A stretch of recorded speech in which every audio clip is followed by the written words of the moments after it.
Hey guys, what's going on? Jenko Sports here, bringing you the next episode of Season 2 in our Addicted to Addicks FM15 series. Thank you for all the support over the course of Season 1. I know I've said it a million times already, but you guys have not only rocked my socks, but probably done it enough so we could give Bournemouth's Matt Ritchie a decent haircut that doesn't resemble an ice gem. But we're going to move on to the first game of the season in this episode as we take on the Bluebirds of Cardiff.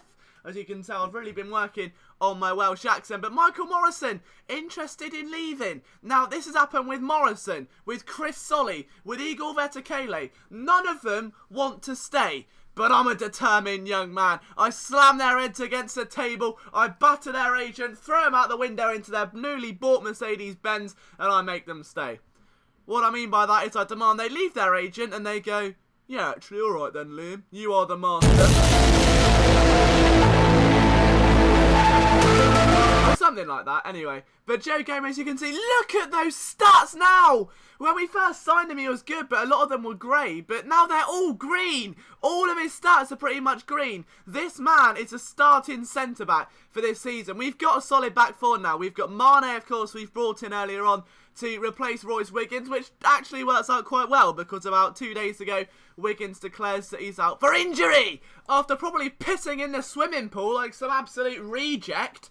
That's the only thing I can assume that's happening. It's unfortunate as well that Johnny Jackson's in decline now. His stats are still pretty good, but he's on the way out now. He's a bit old. He's probably got 7 children. Stoke wants Solly. It's not happening. He's too bootylicious for Stoke. He's staying in South East London, mate. He's staying with Charlton, know what I mean? Also, as well, while we're on the topic of Charlton, I know a lot of you watching this will be Charlton fans, so how many of you are actually going to the Huddersfield game this weekend? Obviously, it's football for a fiver, which is an initiative that Charlton have brought in to try and obviously draw a crowd because we're terrible and no one wants to see us play anymore. Although, to be fair, 6 goals in 2 games and then a loss against Derby where we actually really stepped up the second half. It's good. We're making progress now with Luzon. So we've already sold 24,000 tickets or something ridiculous. So it's great to see that they're getting the community involved again. They're definitely one of the best community-orientated clubs in the country. And that's not just me being overly biased. As Solly demands £8,000 million a week. Brand new Chevrolet Camaro and a pug named Terry just to stay at the fucking club.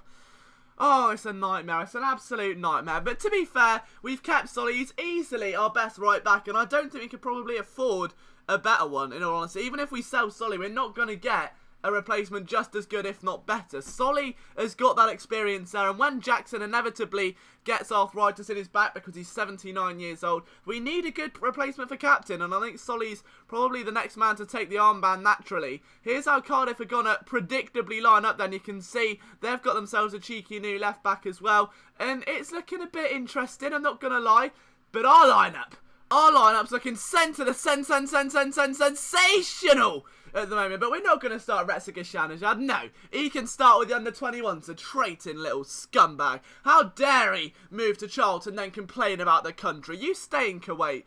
Actually, I can't say that because we do kind of need him in this save.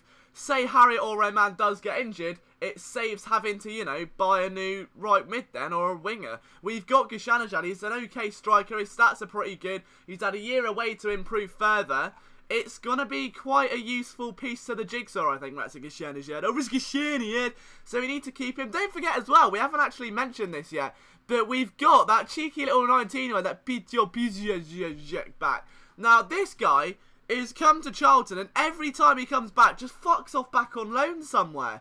And it's like every time we need a decent goal scorer, this kid's staring at us in the face. It's like Bob Peters has lined everyone up against the wall before he was sat. Picking strikers, Vetakele's injured, rolling around in a pool of his own blood, shit and piss. Right, Tukadian's too busy licking his own armpit. And then Piotr's just there, looking at him. And he goes, nah, you know what? We're going to start Laurie Wilson up front. I think that's a good shout.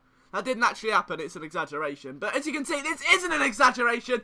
1 minute 39 seconds is all it took for our good start to the season to be eradicated, and it become more disappointing already than going on a night out and finding out that an entry fee to your shitty nightclub where the only people that visit are your grand squad is £9.83. But I think at the moment it's free kick wars, as you can see. We've just had one, Cardiff have just had one, Cardiff have got another one. I'm pretty sure this is just becoming a game of, I don't know, free kick fanatics. Is that a game? That's going to be an app soon. Some little knobhead's going to get that off this video.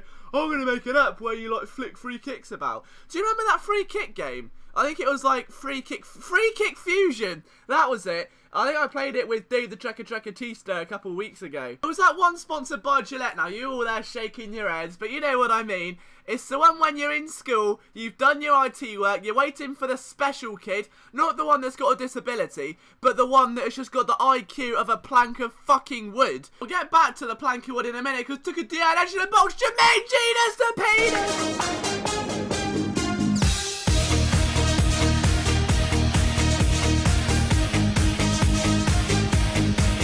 Unbelievable, Jeff! Look at that, Jermaine Genius. That's the last person I thought would score, to be honest. Tukadian plays him through, and the man who's the size of the snail off of Turbo sprints through and scores to equalise. Yeah, 1-1, back to the plank of wood here. No, I'm not going to lie. You know the one. All you've got to do is write your name on the top of a spreadsheet and put in a formula that's on the board. What's so difficult? Anyway... Right, so while they're all catching up and you've done that within the first 4 minutes of the lesson, you sneakily open up Internet Explorer. In the 7 years that takes to load, you write a full-on Vice documentary. When it does load, you look for free online games and you find the Holy Grail. Free Kick Fusion. Sponsored by Gillette. You aim the bar, it goes up and down and left and right. You curl it round the wall. You have a competition with your mate called Alan who doesn't even like football. He can't stand it, but he's addicted. He loves Free Kick Fusion. It's his favourite thing on the planet.